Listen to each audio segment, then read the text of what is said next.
ಶ್ರೀ ಗಣಪತಿ ಶಾರದಾ ಗುರುಭ್ಯೋ ನಮಃ. ಯತ್ರ ಯೋಗೇಶ್ವರ ಕೃಷ್ಣೋ ಯತ್ರ ಪಾರ್ಥೋ ಧನುರ್ಧರಃ ತತ್ರ ಶ್ರೀ ವಿಜಯ ಭೂತಿರ್ಧ್ರುವ ನೀತಿರ್ಮತಿರ್ಮಮ. ಶ್ರೋತೃಗಳಿಗೆ ಶ್ರೀ ಅಳಸಿಂಗರಾಚಾರ್ಯ ವಿರಚಿತ ಶ್ರೀ ವ್ಯಾಸ ಮಹರ್ಷಿ ಪ್ರಣೀತ ಶ್ರೀಮನ್ ಮಹಾಭಾರತದ ಶಾಂತಿ ಪರ್ವದಲ್ಲಿ ಯುಧಿಷ್ಠಿರನು ಅರ್ಜುನನಿಗೆ ಪ್ರತ್ಯುತ್ತರವನ್ನು ಹೇಳಿದುದು ಎಂಬ 9ನೆಯ ಅಧ್ಯಾಯಕ್ಕೆ ಸ್ವಾಗತ. ಓ ಅರ್ಜುನ, ಹಾಗಲ್ಲ. ಒಂದು ಮುಹೂರ್ತ ಕಾಲದವರೆಗೆ ನಿನ್ನ ಮನಸ್ಸನ್ನು ಕಿವಿಗಳನ್ನು ಅಂತರಾತ್ಮದಲ್ಲಿ ನೆಲೆಗೊಳಿಸಿ ಚೆನ್ನಾಗಿ ವಿಚಾರ ಮಾಡಿದ ಪಕ್ಷದಲ್ಲಿ ಆಗ ನನ್ನ ಮಾತು ನಿನಗೆ ಒಪ್ಪುವುದು. ನಿನಗಾಗಿ ನಾನು ಇನ್ನು ಮೇಲೆ ತಿರುಗಿ ಎಂದಿಗೂ ವಿಷಯಾಸಕ್ತರು ಹಿಡಿಯತಕ್ಕ ದಾರಿಯನ್ನು ಹಿಡಿಯುವವನಲ್ಲ. ಈ ಗ್ರಾಮ್ಯ ಸುಖಗಳನ್ನೆಲ್ಲ ಬಿಟ್ಟು ನಮ್ಮ ಮುನಿಗಳು ಯಾವ ದಾರಿಯನ್ನು ಹಿಡಿದರೋ ಆ ದಾರಿಯನ್ನೇ ನಾನು ಹಿಡಿಯುವೆನು. ಮುಂದೆ ಕ್ಷೇಮ ಕಾರಣವಾಗಿಯೂ ಮತ್ತೊಬ್ಬರ ಸಹಾಯವಿಲ್ಲದೆ ತಾನೇ ಒಂಟಿಯಾಗಿ ನಡೆಸಲು ಸಾಧ್ಯವಾಗಿಯೂ ಇರುವ ದಾರಿ ಯಾವುದೆಂದು ನನ್ನನ್ನು ಕೇಳು, ನಾನು ನಿನಗೆ ಹೇಳುವೆನು. ಒಂದು ವೇಳೆ ನಿನಗೆ ಅದನ್ನು ಕೇಳುವುದಕ್ಕೆ ಇಷ್ಟವಿಲ್ಲದಿದ್ದರೆ ಹೋಗಲಿ. ನೀನು ಪ್ರಶ್ನೆ ಮಾಡದಿದ್ದರೂ ನಾನು ಹೋಗುವ ದಾರಿ ಯಾವುದೆಂಬುದನ್ನು ನಿನಗೆ ತಿಳಿಸುವೆನು, ಕೇಳು. ಇನ್ನು ನಾನು ಗ್ರಾಮ್ಯ ಸುಖಗಳಿಗೆ ಆಧಾರವಾದ ನಡತೆಯನ್ನೆಲ್ಲ ಬಿಟ್ಟು ಅರಣ್ಯದಲ್ಲಿ ಹುಲ್ಲು ಕಡ್ಡಿಗಳನ್ನು ತಿನ್ನುತ್ತಾ ತಪಸ್ಸನ್ನು ಮಾಡುವೆನು. ಅರಣ್ಯ ಮೃಗಗಳೊಡನೆ ವಾಸಿಸುವೆನು. ಉಭಯ ಕಾಲಗಳಲ್ಲಿಯೂ ಸ್ನಾನ ಮಾಡಿ ಕಾಲ ಕಾಲಕ್ಕೆ ಅಗ್ನಿ ಕಾರ್ಯಗಳನ್ನು ನಡೆಸುವೆನು. ಮಿತಾಹಾರದಿಂದ ದೇಹವನ್ನು ಕಂದಿಸಿ ಜಡೆಗಳನ್ನು ನಾರು ಮಡಿಯನ್ನು ಧರಿಸುವೆನು. ಚಳಿ ಗಾಳಿ ಬಿಸಿಲು ಇವೊಂದನ್ನು ಲಕ್ಷ್ಯ ಮಾಡದೆ ಹಸಿವು ಬಾಯಾರಿಕೆಗಳನ್ನು ಸಹಿಸಿಕೊಂಡು ಶಾಸ್ತ್ರದಲ್ಲಿ ಹೇಳಿದ ತಪೋ ಮಾರ್ಗದಿಂದ ಶರೀರವನ್ನು ಶೋಷಿಸುವೆನು. ಅರ್ಜುನ, ನಾವಾಗಿ ಅಪೇಕ್ಷಿಸದಿದ್ದರೂ ಅಲ್ಲಿ ಉತ್ತಮ ಸುಖಗಳಿಗೇನು ಕೊರತೆಯಿಲ್ಲ. ಅರಣ್ಯ ಪ್ರದೇಶದಲ್ಲಿ ಸಂತೋಷದಿಂದ ಕೂಗುತ್ತಿರುವ ಮೃಗ ಪಕ್ಷಿಗಳ ವಿವಿಧ ಧ್ವನಿಗಳು ಮನಸ್ಸಿಗೂ ಕಿವಿಗಳಿಗೂ ಆನಂದಕರವಾಗಿ ಯಾವಾಗಲೂ ಕೇಳಿಸುತ್ತಿರುವವು. ಗಿಡ ಬಳ್ಳಿಗಳಲ್ಲಿ ಅರಳಿದ ಹೂಗಳಿಂದ ಬರುವ ಸುಗಂಧವನ್ನು ಆಘ್ರಾಣಿಸಬಹುದು. ನಾನಾ ರೂಪಗಳಿಂದ ಮನೋಹರವಾಗಿ ಕಾಡಿನಲ್ಲಿರುವ ಎಷ್ಟೋ ಪ್ರಾಣಿಗಳನ್ನು ಕಣ್ಣಿಂದ ನೋಡಬಹುದು. ನದಿ ತೀರಗಳಲ್ಲಿ ವಾಸ ಮಾಡುವ ವಾನಪ್ರಸ್ಥರ ದರ್ಶನವು ಲಭಿಸುವುದು. ಕಾಡಿನಲ್ಲಿರುವ ದುಷ್ಟ ಪ್ರಾಣಿಗಳಿಗೂ ನಾನು ಇನ್ನು ಮೇಲೆ ಅಪ್ರಿಯಗಳನ್ನು ಮಾಡುವವನಲ್ಲ. ಇನ್ನು ಗ್ರಾಮವಾಸಿಗಳ ವಿಷಯದಲ್ಲಿ ಹೇಳತಕ್ಕುದೇನು? ನಿರ್ಜನವಾದ ಸ್ಥಳದಲ್ಲಿ ಧ್ಯಾನ ನಿರತನಾಗಿರುವೆನು. ಪಕ್ವ ಪದಾರ್ಥಗಳಿಂದ ನನ್ನ ಪ್ರಾಣಧಾರಣೆಯನ್ನು ಮಾಡುವೆನು. ಪಿತೃಗಳಿಗೂ ದೇವತೆಗಳಿಗೂ ವನದಲ್ಲಿ ಸಿಕ್ಕುವ ವಸ್ತುವಿನಿಂದಲೂ ವಾಕ್ಯನಿಂದಲೂ ಜಲದಿಂದಲೂ ತೃಪ್ತಿಗೊಳಿಸುವೆನು. ಹೀಗೆ ಅರಣ್ಯಕ ಶಾಸ್ತ್ರ ವಿಧಿಗನುಸಾರವಾಗಿ ಕಠಿಣವಾದ ಮಾರ್ಗವನ್ನು, ಕೆಲವು ವೇಳೆ ಅದಕ್ಕೂ ಉಗ್ರತರವಾದ ನಿಯಮಗಳನ್ನು ಹಿಡಿದು ಈ ದೇಹಾವಸಾನ ಕಾಲವನ್ನು ನಿರೀಕ್ಷಿಸುವೆನು. ಒಂದೊಂದು ವೇಳೆ ನಾನೊಬ್ಬನೇ ದಿನ ದಿನಕ್ಕೆ ಒಂದೊಂದು ಗಿಡದಲ್ಲಿ ಭಿಕ್ಷಾವೃತ್ತಿಯನ್ನು ಮಾಡುತ್ತಾ ಮೌನವನ್ನು ಹಿಡಿದು ಮುಂಡನ ಮಾಡಿಕೊಂಡು ಸನ್ಯಾಸಿಯಾಗಿ ಈ ಶರೀರವನ್ನು ನೀಗುವೆನು. ಕಾಡಿನಲ್ಲಿ ಧೂಳಿನಿಂದ ಕವಿದು ಶೂನ್ಯ ಪ್ರದೇಶದಲ್ಲಿ ವಾಸ ಮಾಡುವೆನು. ಮರದಡಿಯಲ್ಲಿಯಾದರೂ ಇದ್ದು ಕಾಲವನ್ನು ಕಳೆಯುವೆನು. ಪ್ರಿಯ ಅಪ್ರಿಯಗಳೆರಡನ್ನು ತೊರೆದು ಶೋಕ ಹರ್ಷಗಳನ್ನು ಬಿಟ್ಟು ನಿಂದ ಸ್ತುತಿಗಳೆರಡನ್ನು ಸಮವಾಗಿ ಭಾವಿಸುವೆನು. ಆಶೆಯನ್ನು ಮಮತೆಯನ್ನು ತೊರೆದವನಾಗಿ ಸುಖ ದುಃಖಾದಿ ದ್ವಂದ್ವಗಳನ್ನು ಬಿಟ್ಟು ಪುತ್ರ ಪೌತ್ರಾದಿ ಪರಿಗ್ರಹಗಳು ಇಲ್ಲದೆ ಯೋಗ ಬಲದಿಂದ ಪ್ರಸನ್ನ ಮನಸ್ಕನಾಗಿ ಮಂಕನು ಕುರುಡನ್ನು ಕಿವುಡನ್ನು ಇದ್ದ ಹಾಗೆ ಬೇರೆ ಯಾವುದೊಂದನ್ನು ಗಮನಿಸದೆ ನನ್ನಲ್ಲಿ ನಾನೇ ಆನಂದಿಸುವೆನು. ಇತರರೊಡನೆ ನಾನು ಯಾವಾಗಲೂ ಯಾವ ವಿಷಯವನ್ನಾದರೂ ಕುರಿತು ಯಾವ ಮಾತನ್ನು ಆಡುವುದಿಲ್ಲ.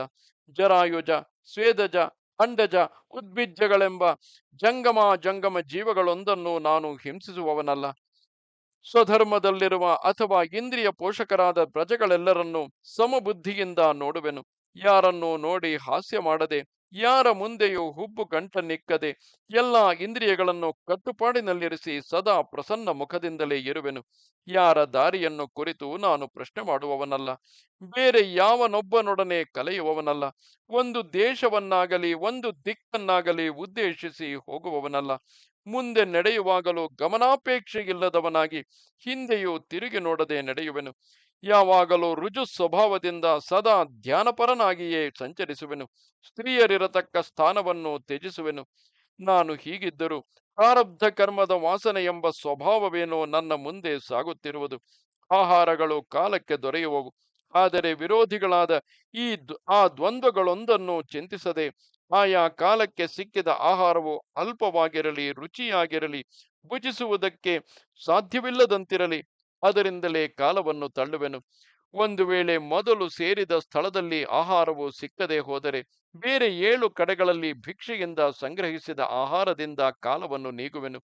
ನಾನು ಭಿಕ್ಷೆಗೆ ಹೋಗುವಾಗಲೂ ಆಯಾ ಗ್ರಹದವರಿಗೆ ಕಷ್ಟವಿಲ್ಲದಂತೆ, ಹೊಗೆ ಇಲ್ಲದೆಯೂ ಒನಕೆಯ ಶಬ್ದವಿಲ್ಲದೆಯೂ ಬೆಂಕಿ ಇಲ್ಲದೆಯೂ ಮನೆಯವರೆಲ್ಲರೂ ಭೋಜನ ಮಾಡಿ ಪಾತ್ರೆಗಳ ಶಬ್ದ ಮತ್ತು ಜನಸಂಚಾರವೆಲ್ಲವೂ ನಿಂತು ಭಿಕ್ಷುಕರ ತಿರುಗಾಟವೂ ಇಲ್ಲದ ಸಮಯದಲ್ಲಿ 2, 3 ಅಥವಾ 5 ಮನೆಗಳಿಗೆ ಹೋಗಿ ಒಂದೇ ಹೊತ್ತು ಭಿಕ್ಷೆಯನ್ನೆತ್ತಿ ಬರುವೆನು. ಸ್ನೇಹವೆಂಬ ಪಾಶವನ್ನು ಸಂಪೂರ್ಣವಾಗಿ ಕಿತ್ತು ಮುಕ್ತನಂತೆ ಈ ಭೂಮಿಯಲ್ಲಿ ಸಂಚರಿಸುವೆನು. ಲಾಭಾಲಾಭಗಳೆರಡನ್ನು ಒಂದೇ ವಿಧವಾಗಿ ಭಾವಿಸುತ್ತಾ ಮಹಾ ತಪಸ್ಸಿನಲ್ಲಿ ನೆಲೆಗೊಳ್ಳುವೆನು. ಬದುಕಿರಬೇಕೆಂದಾಗಲಿ ಸಾಯಬೇಕೆಂದಾಗಲಿ ಉದ್ದೇಶವಿರುವ ಮನುಷ್ಯನಂತಲ್ಲದೆ ಜೀವಿತ ಮರಣಗಳೆರಡನ್ನೂ ಲಕ್ಷ್ಯ ಮಾಡದೆ ಅವೆರಡರಲ್ಲಿಯೂ ಹರ್ಷ ದುಃಖಗಳನ್ನು ತೋರಿಸದಿರುವೆನು.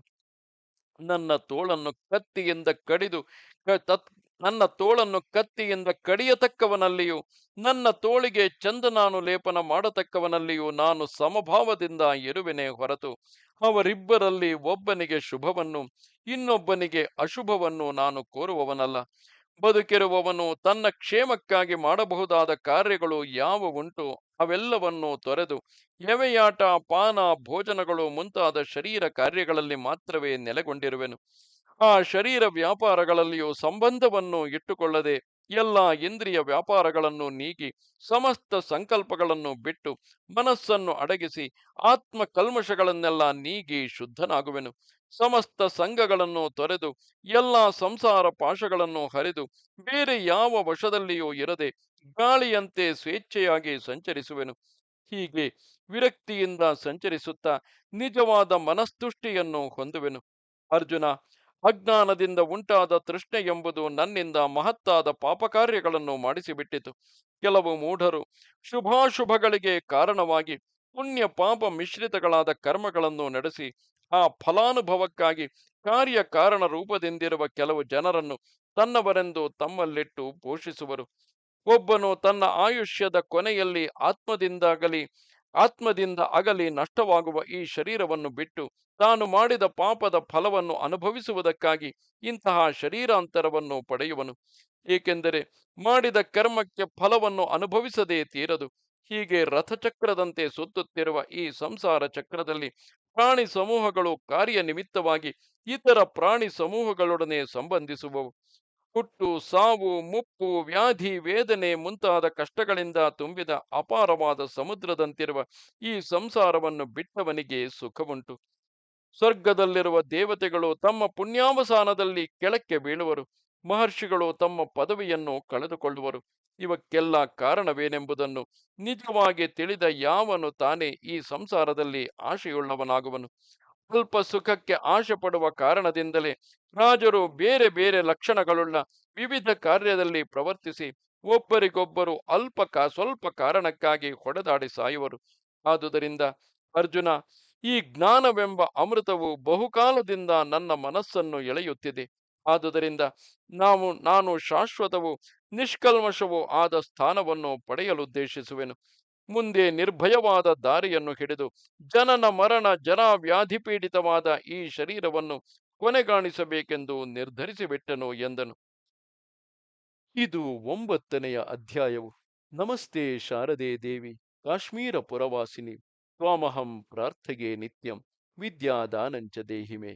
ನಮಸ್ಕಾರ.